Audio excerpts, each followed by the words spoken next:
All right, so you ready to dive into some math today? Oh, absolutely. Always ready to crunch some numbers. Today, we're going to be talking about arithmetic progressions, APs for short. Catchy. Right.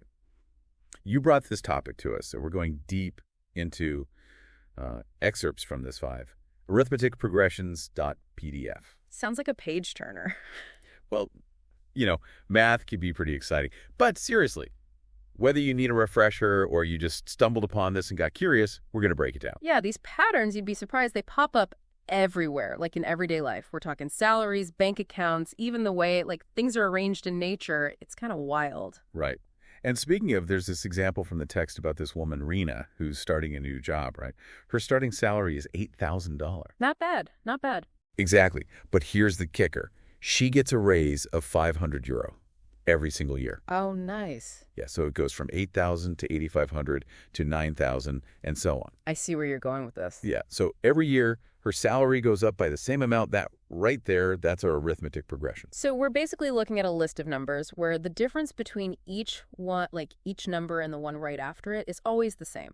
That constant difference, in this case, it's that 500, that's what we call the common difference. And that common difference, that's the key. That's the thing that makes a sequence an arithmetic progression in the first place. Now, Rena's raise, that's a positive common difference, right? But it could also be negative or even zero. Oh, yeah, good point. Think about the rungs on a ladder. Each rung is a little shorter than the one below it, right? Yeah. That's like an AP, but with a negative common difference. Oh, that's a good way to put it. I never thought about it like that. Or what about this? We've got this other example. Shaquila's putting money into her kid's money box every year, increases it by 50 each time. Another AP. It's everywhere. It really is. Once you see the pattern, it just pops up everywhere. So basically, an arithmetic progression is all about this constant difference between the terms. Now that we've seen a bit of how it looks in the real world, like with Rena and her salary and all, let's break down, the actual mechanics of this pattern. Get into the nitty-gritty. Exactly. Don't worry, we'll keep it light. Yeah, it's all about understanding these few key players, or as we mathematicians like to call them, variables. We've got A, E, E, E, T, N, and A sub. Those are our buddies for this little math adventure. Okay, so A first. Yeah. That just represents the first term in our arithmetic progression.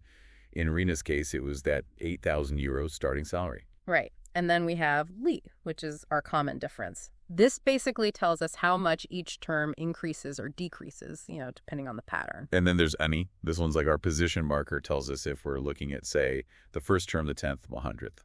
You get the idea. And finally, A sub, that just gives us the actual value of whatever term we're looking at that new position. So it's like if you want to know the value of the 5th term, that would be A sub 5 sub. It's like a code we're cracking. Exactly. And finding aid, actually, that's the easy part. You just subtract any term from the one that comes right after it.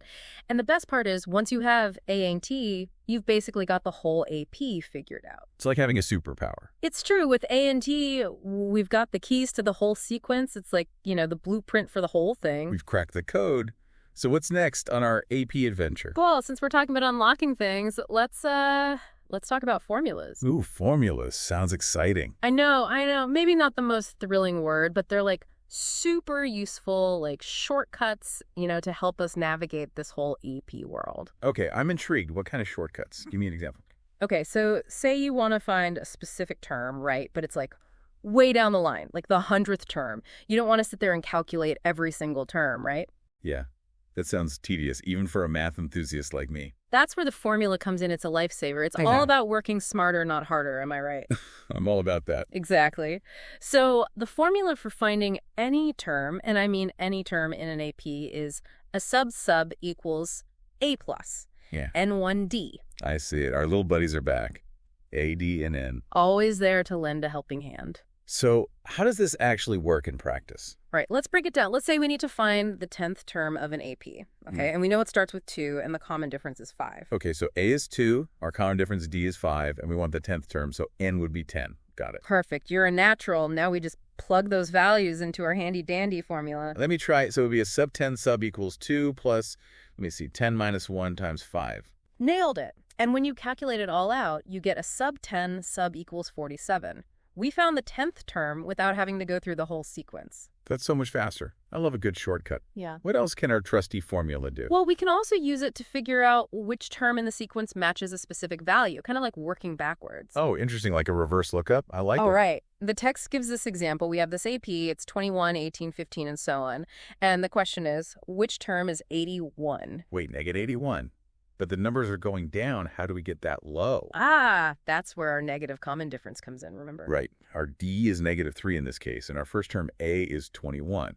So we want to know what N is when A sum sub is -81. It's like solving a puzzle. Exactly. We use our formula, plug in the values, and we get -81 equals 21 plus, in parentheses, n minus 1 times meg of 3. So we have our equation set up. And if we solve for N, what do we get?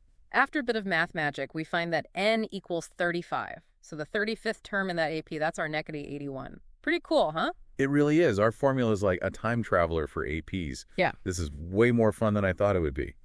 So you mentioned there were other formulas. What else can these magical equations do? Oh, just simple things like figuring out the sum of multiple terms in an AP. Like, remember Shaquila and her daughter's money box? We can actually calculate how much they'll save in total. Oh, so instead of adding up each year separately, there's a formula for that too. I'm telling you, I love efficient solutions. Tell me more. Tell me more. Okay, so we want to know how much Shaquila's daughter will have saved after, 21 years, right? Okay. So she starts with that 100, and every year, boom, another 50 added in. Oh. We could go, the old school route, add up every single year, 21 times, or... There's a shortcut, isn't there? I just love shortcuts. Always a shortcut. There's this formula, right? It lets us calculate the sum, we'll call it S, of the first n terms of an AP. Okay. So it looks like this. Sub equals, now get this, n2 times, in brackets, 2a plus n minus 1 times d. Looks scarier than it is. Look at that. All our buddies are there. It's like a family reunion. They're always hanging out, those three. So for Shaquila's situation here, our A, that's our starting point, that's 100.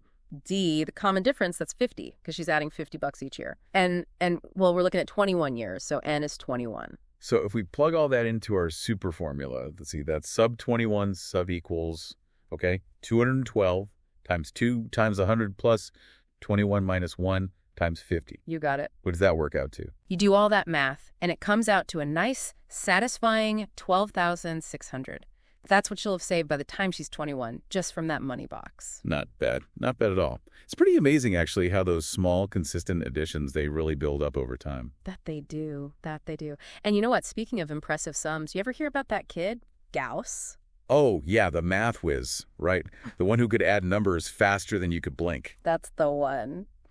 Legend goes he was 10 years old, right? And his teacher, probably trying to keep them quiet for a while, tells the class, hey, find the sum of the first 100 positive integers. Okay, that's a lot of numbers. I'd be scribbling away for a while. Most of the kids were, but not Gauss. Oh, no. He sat there, thought about it for a minute, and just like that, he's got the answer. Seriously? Yeah. How? Did he just, magically know all the sums up to 100? Not quite magic, more like really good pattern recognition.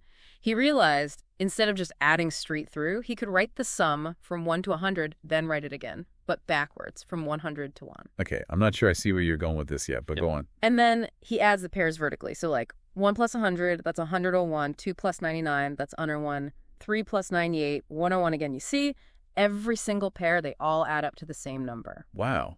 Okay, that's pretty clever. But how does that give him the total for all the numbers? Well, he's got 100 pairs now, right? Each pair sums up to 101. So to get the total, you just multiply 100 by 101, which is 10,100. But he wrote the sum twice, so he divided that by 2. Boom, there's the answer, 5,050. That's some next level thinking, especially for a 10-year-old. Yeah. So what you're saying is he found a shortcut, like our formulas. Exactly. In fact, if we use our sum formula, the one we just did with Shaquila's example, and plug in the numbers for Gauss's problem, would get the same result. It all connects. So it's not just a random bunch of letters and symbols. It represents an actual pattern. That's so cool.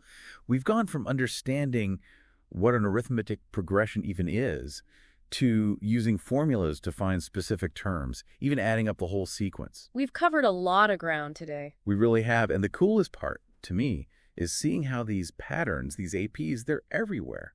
Salaries, savings, even just the way things are arranged, it's like a hidden code. And now we've got the tools to decode it. Exactly. It just goes to show math can be a lot more exciting than people give it credit for. Well, folks, it's been a blast diving deep into arithmetic progressions with you. Until next time, keep those minds curious, and remember, there's always more to explore.